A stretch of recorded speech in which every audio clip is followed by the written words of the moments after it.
अगर थोड़ा सा ध्यान से देखा जाए तो बुद्ध की और लाओ त्सु की विचारों में परस्पर विरोध मालूम पड़ता है।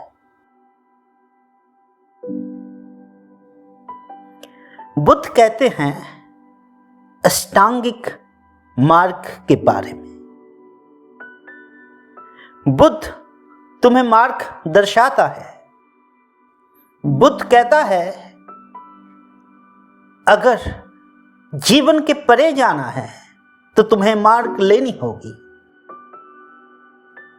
वही पंचशील का पालन, अष्टांगिक मार्ग।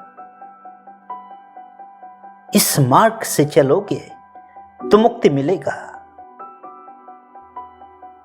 बुद्ध कारण और फल में विभाजित है। कॉज एंड इफेक्ट में बुद्ध पूरे विश्व को बांधता है। वहीं लाओ त्से कहता है जहां पथ की शुरू होगी, जहां मार्ग का उद्भावन हो गया, वहीं परमात्मा खो गया। जहां पर कोई नाम हो गया, जहां पर कोई रास्ता निकल गया, वहां परमात्मा नहीं हो सकता। जहां कोई नाम नहीं है, जहां कोई मार्ग नहीं है, वहीं पर परमात्मा रहता है। जिसे किसी भी नाम से पुकारा नहीं जा सकता है, वही मुक्ति है। फिर हम किसे सही समझे, किन विचारों को सही समझे? जिसने सत्य को जाना वो समझ पाएगा कि लाओ त्सु और बुद्ध के विचारों में कहीं पर भी कोई अंतर नहीं। लाओ त्सु की मुक्ति और बुद्ध का मोक्ष में कोई विभेद नहीं है। और पूर्व के इन दार्शनिकों के साथ पश्चिम के सेनेका की, पश्चिम के डायोजनीस के विचारों में भी कोई अंतर नहीं। वस्तुतः सब अलग अलग मार्ग की बातें कर रहा है। फिर इनमें समता कहां है? फिर इनमें एकता कैसे हुई?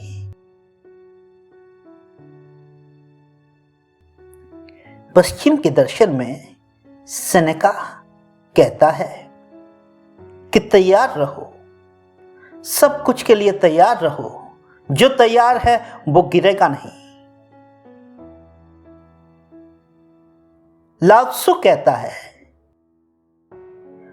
किसी बात की तैयारी रखनी ही नहीं। मुझे उठकर खड़ा ही नहीं होना है, फिर गिरना कैसे?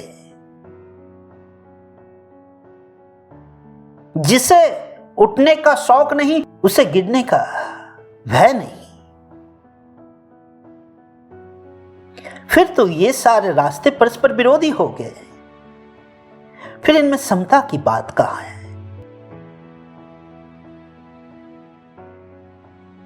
साधक जिसने प्रज्ञा को प्राप्त किया,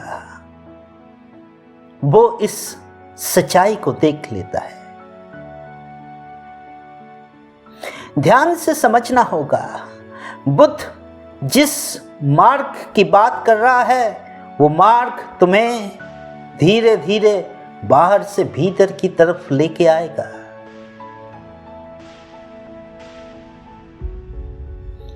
भीतर एक सत्य है, भीतर एक गहराई है, जिस गहराई का कोई तल नहीं, जिस गहराई के बाद और कोई गहराई नापी नहीं जा सकती। भीतर एक शांति है, भीतर एक समर्पण है, भीतर कुछ है जिसे प्राप्त करने के बाद और कुछ प्राप्त करना बाकी नहीं रह जाता। वो भीतर की प्राप्ति जहां पर आकर सारे रास्ते बंद हो जाते हैं, सारे मार्ग रुद्ध हो जाता है, उसी मार्गहीनता की बात लाओ त्सु ने कहा है। उसी परमात्मा की बात लाओ त्सु ने कहा है जो भीतर बैठा है, जिसे तुम किसी नाम से पुकार नहीं सकते। जब भी उसका नाम दे दिया तभी तुम बाहर चले गए, और बाहर से भीतर जिसने प्रवेश किया उसी ने जाना कि भीतर और कोई मार्ग नहीं बचता। और जहां पर सारे मार्ग का अंत होता है वहीं पर सत्य शुरू होता है।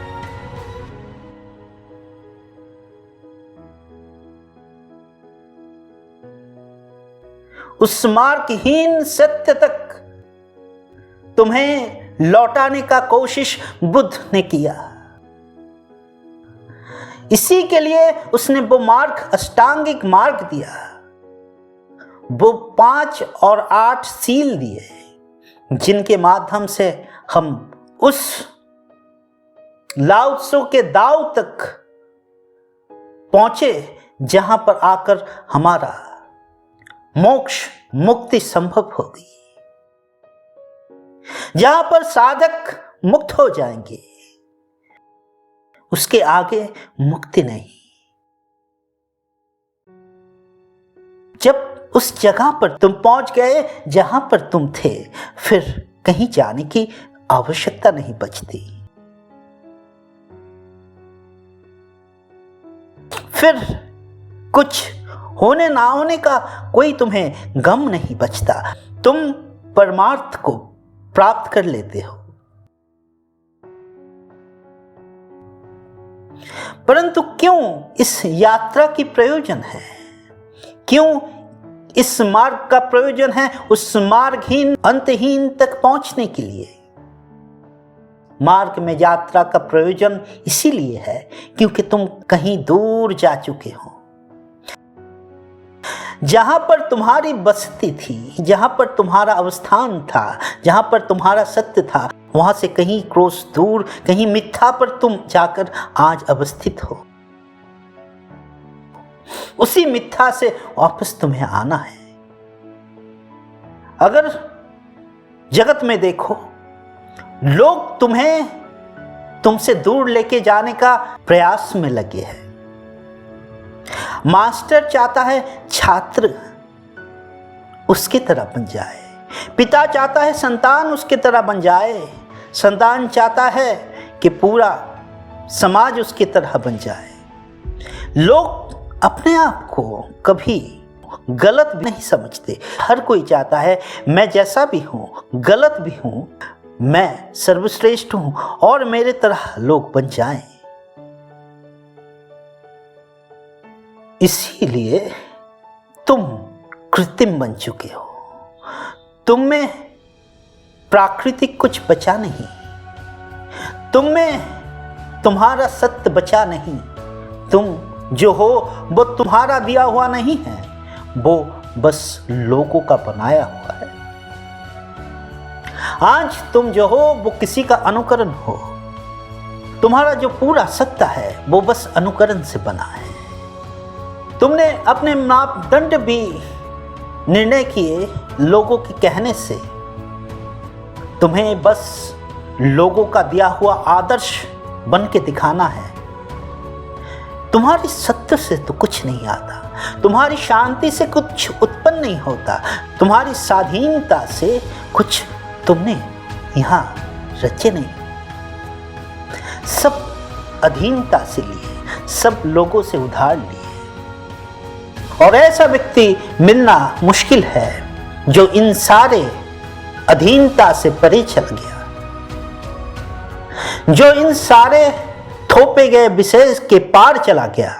तुम्हारे ऊपर तुम्हारा धर्म थोपा गया, तुम्हारा सोच थोपा गया, तुम्हारी मानसिकता थोपी गई। वो मुक्त व्यक्ति ढूंढ पाना मुश्किल है जो सारे बंधनों के पार चले गए। और उसी व्यक्ति को ढूंढने निकला था डायोजनीस।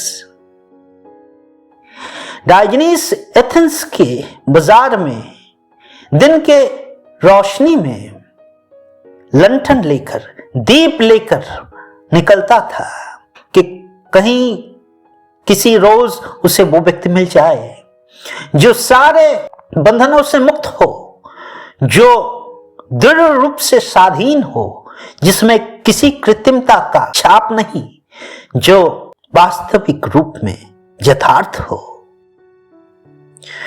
वही व्यक्ति जिसके बारे में नीचा ने इशारा किया था, नीचा का सुपर हीरो और डायोजनीस का वो ऑनेस्ट मैन एक ही था, पर ऐसे व्यक्ति को संधान कर पाना बहुत मुश्किल पड़ा। डायोजनीस रोज सुबह निकलता था बाजार में। लोग कहते थे, अरे पागल, दिन के उजाले में बत्ती का क्या जरूरत।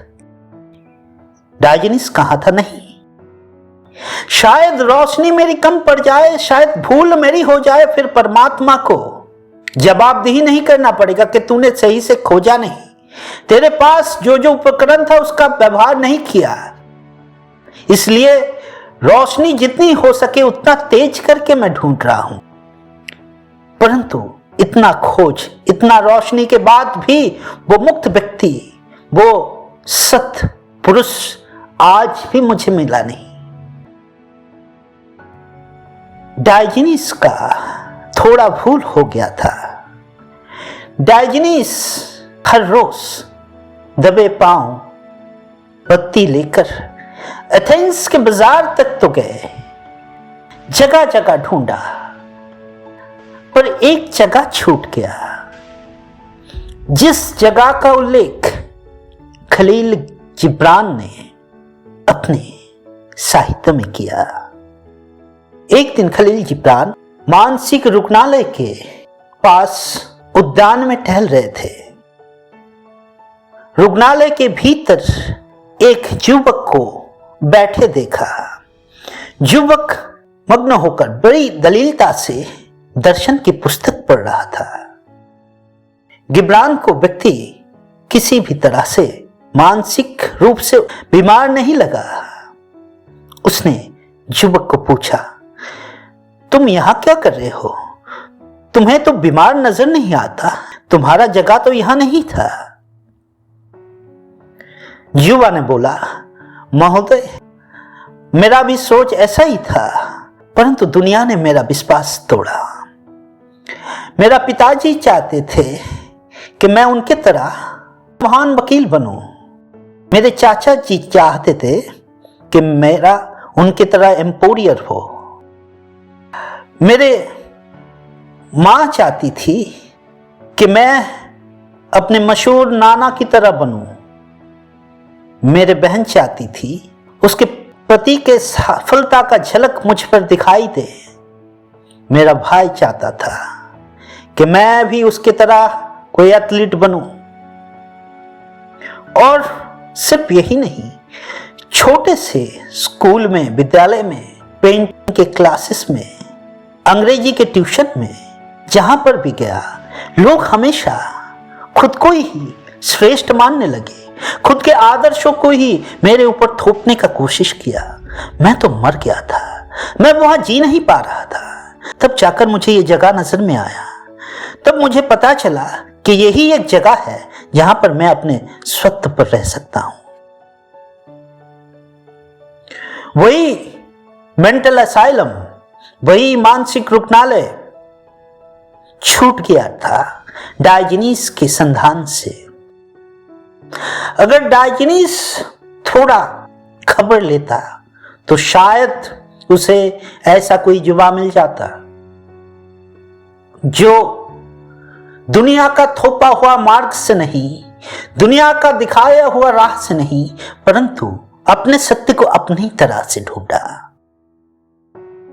जो बिल्कुल ही प्राकृतिक रहा। वही प्राकृतिक व्यक्ति नीचा का सुपरमैन बन सकता है। वही प्राकृतिक व्यक्ति अष्टांगिक मार्ग का बुद्धा बन सकता है। वही प्राकृतिक व्यक्ति तुम बन सकते हो। बस थोड़ा जागना है, थोड़ा जागृत होकर देखना है कि हम कर क्या रहे हैं।